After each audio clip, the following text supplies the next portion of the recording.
अगर आपने नौकरी छोड़ दी और आप पीएफ का पूरा पैसा निकालना चाहते हैं लेकिन समझ नहीं आ रहा है कि फार्म 19 और फार्म 10C कैसे भरें, तो ये वीडियो आपके लिए है।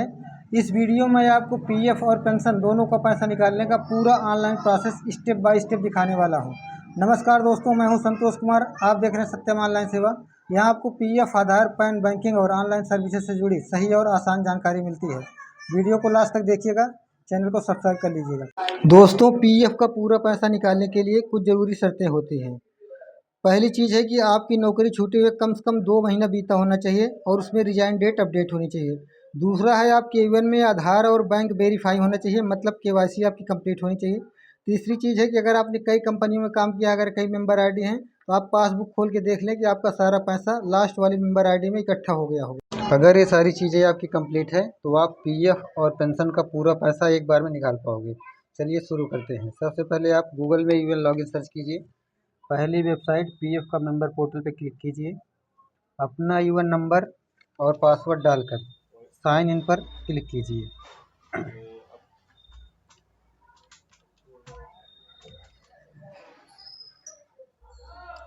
आपके रजिस्टर्ड मोबाइल नंबर पे एक ओटीपी आएगा। ओटीपी डालकर सबमिट बटन पर क्लिक कीजिए। उसके पहले आप देख लीजिए कि आपका रिजाइन लगा हुआ है और केवाईसी कंप्लीट है। उसके बाद ऑनलाइन सर्विस में क्लेम पर क्लिक कीजिए। अपना अकाउंट नंबर वेरीफाई कीजिए। आई वांट अप्लाई फार्म में सबसे पहले only PF withdrawal form 19 select करना है। पहले पीएफ भरना, उसके बाद पेंशन भरनी है। उसके बाद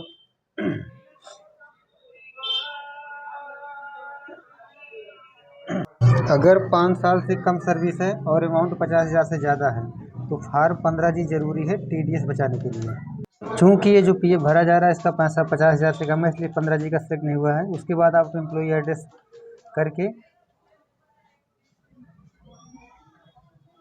एड्रेस आप परमानेंट या प्रेजेंट कोई भी डाल सकते हैं। आप चेक बॉक्स में क्लिक करके गेट आधार ओटीपी क्लिक कीजिए। आपके रजिस्टर्ड मोबाइल नंबर पर एक ओटीपी आएगी।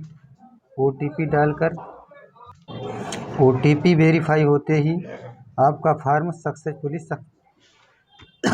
आपका पीएफ सक्सेसफुली सबमिट हो जाएगा और अपना पीडीएफ डाउनलोड करके रख सकते हैं। फार्म 19 सबमिट होने के बाद दोबारा वही प्रोसेस करें और इस बार ओनली पेंशन विड्रॉल सेलेक्ट करें और प्रोसेस को आगे बढ़ाएं। पेंशन निकालने के लिए कम से कम 6 महीने और अधिकतम 10 साल की सर्विस होनी चाहिए। दोस्तों, एक बात का ध्यान रखिएगा, अगर आपने फार्म 10C नहीं भरा तो आपका पेंशन का पैसा वहीं रह जाएगा। बहुत से लोग यही गलती करते हैं, आप मत कीजिएगा। क्लेम सबमिट होने के बाद आमतौर पर 7 से 15 दिन के अंदर पीएफ और पेंशन का पैसा आपके बैंक खाते में आ जाता है। कई बार इससे जल्दी भी हो सकता है, कई बार इससे लेट भी हो जाता है। तो ये था 2026 का पीएफ और पेंशन का पूरा पैसा निकालने का सबसे आसान तरीका। आपको ऐसी ही सही और काम की जानकारी चाहिए तो लाइक, शेयर और चैनल को सब्सक्राइब जरूर करें। ज़रूरी अपडेट के लिए सत्यम ऑनलाइन सेवा को इंस्टाग्राम और फेसबुक पर लाइक और फॉलो करें। और पीएफ से जुड़ा कोई भी काम हो, इवन भूल गए हैं, नया इवन बनाना है, केवाईसी पेंडिंग हो या नाम गलत हो, तो आपको परेशान होने की ज़रूरत नहीं।